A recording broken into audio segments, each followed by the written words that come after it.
नमस्कार, मैं रमेश ठाकुर। जल्द ही डेली 24 भारत पर होगा हाई अलर्ट।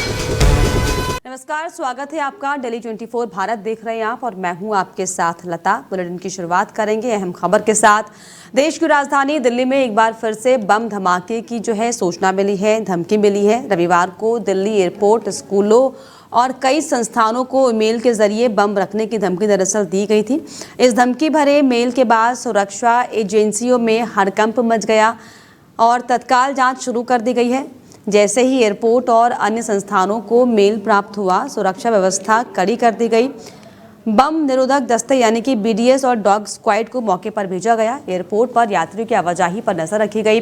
स्कूलों व संस्थानों से बच्चों और स्टाफ को सुरक्षित बाहर निकाला गया। हालांकि अब तक की जांच में सुरक्षा एजेंसियों को कोई संदिग्ध वस्तु नहीं मिली है।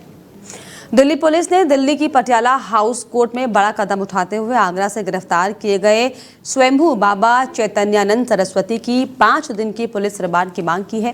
ये मांग इसलिए अहम है क्योंकि बाबा पर यौन शोषण, गुप्त कैमरों से अश्लील वीडियो बनाने, करोड़ों की आर्थिक हेराफेरी और पहचान छुपाने जैसे कई गंभीर आरोप लगे हुए हैं।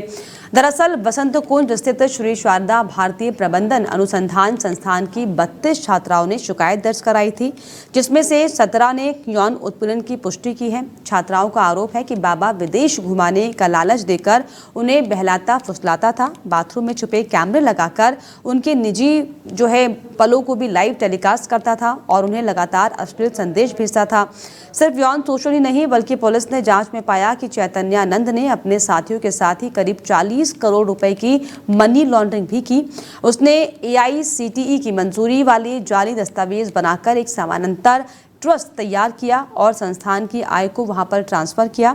वहीं एफआईआर दर्ज होने के बाद भी 50-55 लाख रुपए बैंक से निकाले गए। इतना ही नहीं, पुलिस ने उसके पास से 2 पासपोर्ट, फर्जी पैन कार्ड और लग्जरी कार का भी फर्जी रजिस्ट्रेशन बरामद किया। कोर्ट ने पहले उसकी अग्रिम जमानत याचिका खारिज कर दी थी, ये कहते हुए कि इतने गंभीर मामले में हिरासत में पूछताछ जरूरी है ताकि सबूत और नेटवर्क सामने आ सके। पुलिस का कहना है कि रिमांड मिलने पर बाबा से गवाहों को प्रभावित करने, आर्थिक हेराफेरी और यौन शोषण के पूरे रैकेट का सच सामने लाया जा सकेगा। यही कारण है कि दिल्ली पुलिस ने आज अदालत से 5 दिन की पुलिस हिरासत पर जोर दिया है। प्रधानमंत्री नरेंद्र मोदी ने आज मन की बात में देशवासियों को संबोधित किया। अपने संबोधन में उन्होंने बेटियों की उपलब्धियों और नारी शक्ति की सराहना की है। पीएम मोदी ने कहा कि देश की बेटियां हर क्षेत्र में अपना परचम लहरा रही हैं, चाहे वो बिजनेस हो, खेलकूद हो, शिक्षा हो या फिर विज्ञान। उन्होंने कहा कि आज की बेटियां ऐसी चुनौतियों को पार कर रही हैं जिनकी कल्पना करना भी मुश्किल है। पीएम मोदी ने नवरात्रि के समय का जिक्र करते हुए कहा कि ये शक्ति की उपासना और नारी शक्ति का उत्सव है। उन्होंने भारतीय नौसेना के 2 बहादुर अधिकारियों का भी सम्मान किया, जिन्होंने नाविक सागर परिक्रमा के दौरान साहस और दृढ़ संकल्प का प्रदर्शन किया।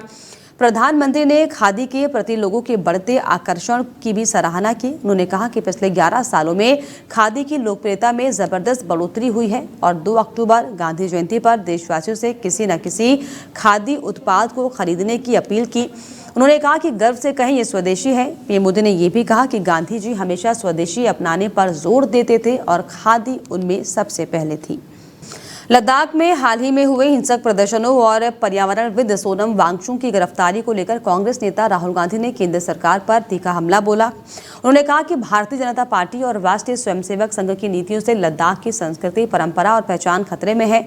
राहुल ने सोशल मीडिया पर पोस्ट करते हुए लिखा कि लद्दाख के लोग जब अपने हक की मांग कर रहे हैं तो सरकार हिंसा और दमन का रास्ता अपना रही है। राहुल गांधी ने आरोप लगाया कि सरकार की कार्रवाई के दौरान 4 युवकों की मौत हो गई और शांतिपूर्ण आंदोलन चला रहे सोनम वांगचुक को भी जेल में डाल दिया गया। उन्होंने ये भी कहा कि ये कदम लोकतंत्र और अभिव्यक्ति की आज़ादी पर सीधा हमला है। कांग्रेस नेता ने मांग की है कि लद्दाख को जल्द से जल्द 6ठी अनुसूची में शामिल किया जाए ताकि क्षेत्र के आदिवासी और सांस्कृतिक पहचान को संवैधानिक सुरक्षा मिल सके। राहुल ने कहा कि हत्याएं बंद हो, हिंसा बंद हो और डराने धमकाने की राजनीति खत्म हो। लद्दाख को उसकी आवाज़ वापस दी जाए। राहुल का ये बयान तब आया है जब सोनम वांगचुक पिछले कुछ वर्षों से लद्दाख को राज्य का दर्जा दिलाने और उसकी सांस्कृतिक धरोहर बचाने के लिए लगातार शांतिपूर्ण आंदोलन कर रहे थे।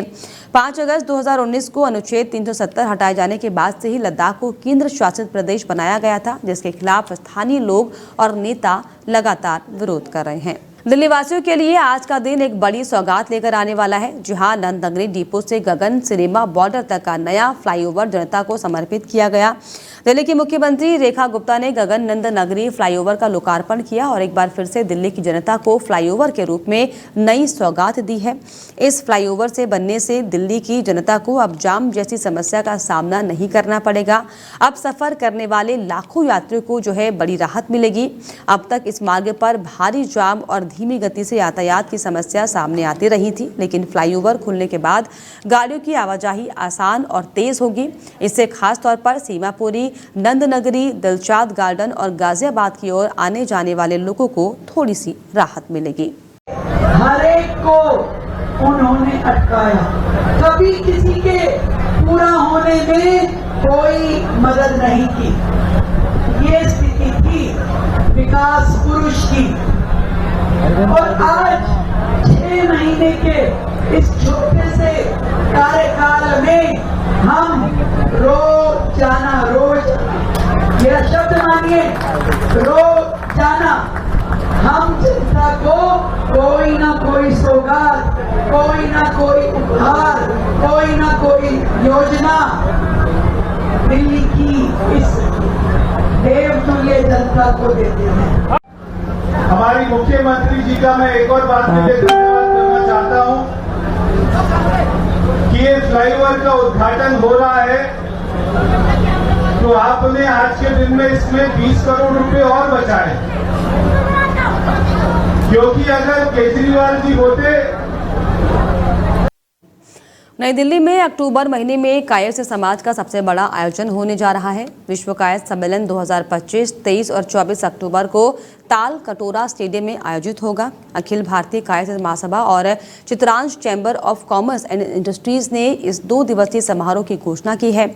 सम्मेलन की जानकारी देते हुए राष्ट्रीय चेयरमैन डॉक्टर अभिषेक वर्मा ने कहा कि यह आयोजन भाई दूज और भगवान चित्रगुप्त की पूजा के शुभ अवसर पर होगा। उनका कहना था कि ये सम्मेलन कायस्थ समाज को एकजुट करने और अपनी ताकत दिखाने का ऐतिहासिक अवसर बनेगा।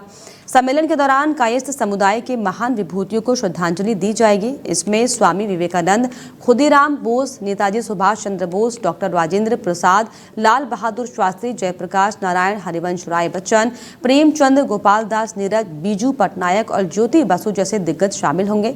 और भारतीय राजनीति में महत्वपूर्ण बदलाव लाने वाले बाला साहेब ठाकरे को भी विशेष श्रद्धांजलि दी जाएगी।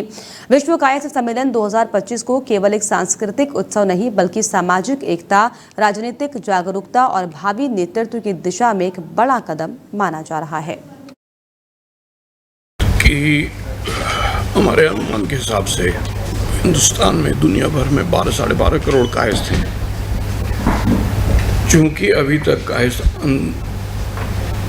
संगठित नहीं थे, एक प्लेटफॉर्म पे नहीं थे, हम सब उनको प्लेटफॉर्म पे लेके आ रहे हैं और उस प्लेटफॉर्म की हम कॉन्क्लेव कर रहे हैं। बड़े स्केल पे होगी, आगे आने वाले सालों के में भी बड़े स्केल पे होगी और विचारधारा जो है उसको भी हम अपने प्लेटफॉर्म पे लेके आएंगे। देश में इस समय धार्मिक नारों का विवाद देखने को मिल रहा है। कई ऐसे राज्य हैं जहां पर हिंसा भी देखने को मिली। अभी हाल ही में बरेली में हिंसा हुई, जहां पर अभी भी तनाव बना हुआ है और इसी को लेकर डेली 24 भारत ने विश्व हिंदू परिषद के अंतर्राष्ट्रीय अध्यक्ष आलोक कुमार से खास बातचीत की है। सुनिए।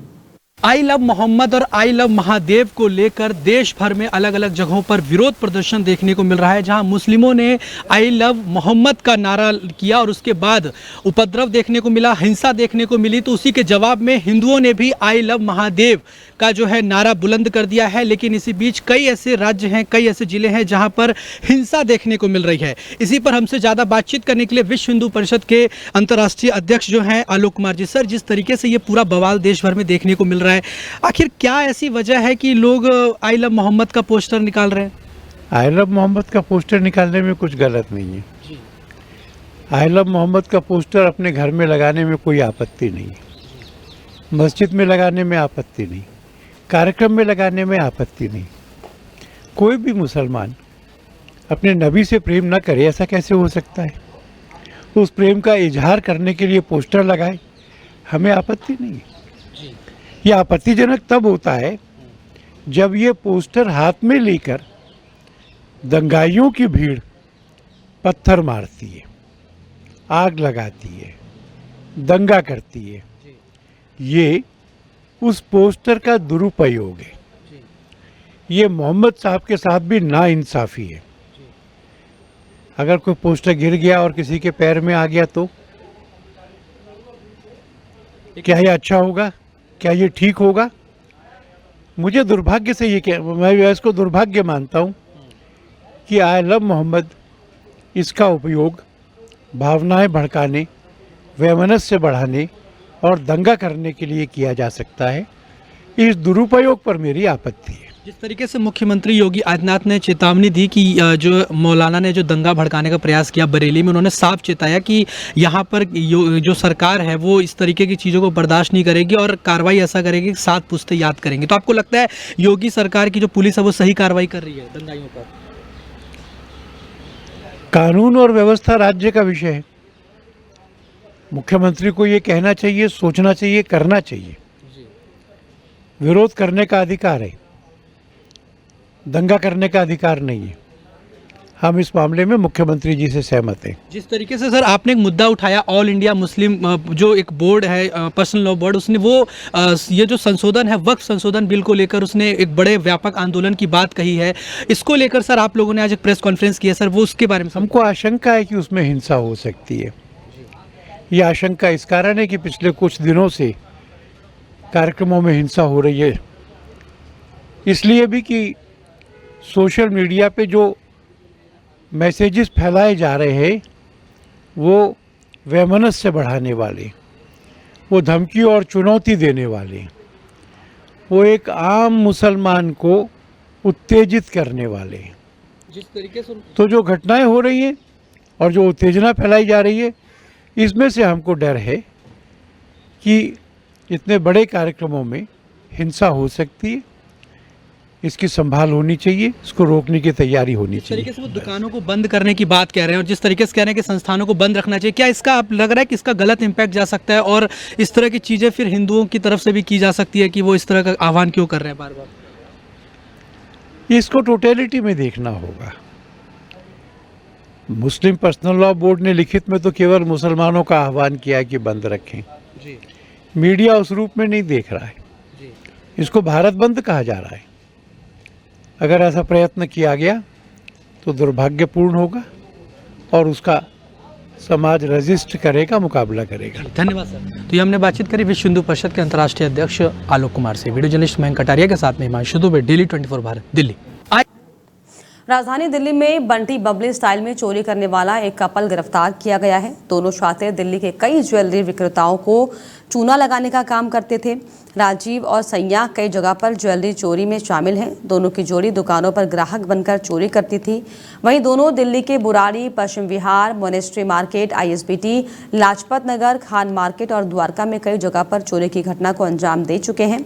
CCTV और कैब बुकिंग डिटेल से पुलिस को इसकी जानकारी मिली। दोनों आरोपी कालका जिम में कैश फॉर गोल्ड शॉप में चोरी का सोना बेचते थे। सर ये जैसे हमने बताया था, 3 दिन से हमारी टीम बनी हुई थी। हमने अलग अलग स्टेटों में, दिल्ली के अलावा हरियाणा, राजस्थान, यूपी, उत्तराखंड, वेस्ट बंगाल तक भी हमने टीमें रवाना करी थी। ये जो आरोपी है पार्था सारथी उर्फ चैतन्यानंद सरस्वत की तलाश में, इसी दौरान हमें कल एक रात में सफलता मिली, जिसमें कि ये आगरा के एक होटल में हमें मिल गया। इसको वहाँ पे आइडेंटिफाई किया गया तो पता लगा ये वही है, तो इसको वहाँ से अप्रीहेंड किया गया और अभी लाया गया है और अभी इसके आगे केस में गिरफ्तारी डाल के इसकी पूछताछ की जाएगी। फरीदाबाद ग्रीनफील्ड में इस बार संपूर्ण रामलीला का आयोजन खास अंदाज में हुआ। आमतौर पर ज्यादातर रामलीलाओं में गोस्वामी तुलसीदास जी की रामचरितमानस का मंचन किया जाता है, लेकिन यहाँ पर प्रस्तुति महर्षि वाल्मीकि की रामायण पर आधारित हुई। यही नहीं, दर्शकों को जोड़ने के लिए नृत्य और संगीत की विभिन्न शैलियों के संग ये रामलीला तकनीकी और सांस्कृतिक का अनूठा संगम पेश करेगी। लगभग 3 से 4 घंटे की इस प्रस्तुति में भगवान श्री राम के जन्म से लेकर भारत मिलाप तक के प्रमुख प्रसंगों का मंचन होगा। खास बात यह है कि इस बार रामलीला की शुरुआत एक नए अंदाज में होगी, जहां पर मंच पर दादाजी अपने पोते लव और कुश को रामायण सुना रहे और समझा रहे होंगे। इसका उद्देश्य है कि भारतीय संस्कृति और रामायण की शिक्षा बच्चों तक सहज और प्रभावी ढंग से पहुंच सके। संपूर्ण रामलीला कला प्रेमियों और परिवारों के लिए न सिर्फ धार्मिक बल्कि सांस्कृतिक अनुभव भी साबित होगी। वहीं रामलीला कमेटी में सीनियर सिटीजन 70 साल के बुजुर्गों को सम्मानित भी किया गया। साथ ही रामलीला मंच पर इसी रीति रिवाज के साथ ही सभी कार्य पूरे किए गए और रामलीला मंच पर 4 जोड़ों को शादी के बंधन में बांधा भी गया। लोगों ने इतना भव्य रामलीला का जो ये कार्यक्रम रखा है और इसके अंदर हमने देखा कि बेटियों का विवाह भी हुआ, बड़े बड़ों का सम्मान भी हुआ, क्या कहेंगे उसको लेकर? आज मैं देखो आपको बताऊं, यहाँ तो एक रामलीला आप देख रहे हैं, वैसे आप मीडिया से आप सभी देखते होंगे। शायद हिंदुस्तान में अगर मैं कहूँ तो 50,000 से ज्यादा ऐसे रामलीलाओं के कार्यक्रम आयोजित होते हैं। अगर दिल्ली एनसीआर में भी कहूँ तो शायद हमारा अनुमान है लगभग 5,500 रामलीलाओं के कार्यक्रम हो रहे हैं, और अब तो इतने बजट के हो रहे हैं। देखो, जब से रामलीलाएं होने लगी है, बच्चों में संस्कार आने लगे हैं, बच्चों को राम से और रामलीला से बहुत शिक्षा मिलने लगी है। जो बच्चे अपने माँ बाप को वृद्धाश्रम में छोड़ देते हैं, बहुत बड़ा पाप करते हैं। बुढ़ापे में जब माँ बाप को बच्चों की सेवा की जरूरत है, बच्चे ऐसा समझते हैं कि हमने पैसा दे दिया और माँ बाप की इच्छाएं पूरी हो गई। ये गलत है। बुढ़ापे में माँ बाप को बच्चों की शक्ल चाहिए, पोते पोतियों की शक्ल चाहिए। ऐसे में वृद्धाश्रम भेजना महापाप। और इसी के साथ इस बुलेटिन में फिलहाल इतना ही। देश और दुनिया के तमाम खबरों के लिए आप देखते रहिए डेली 24 भारत। नमस्कार।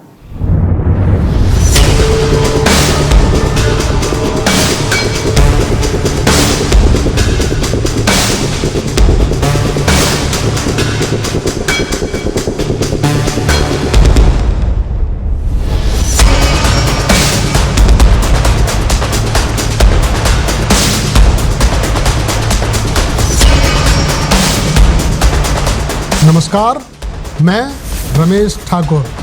जल्द ही डेली 24 भारत पर होगा हाई अलर्ट।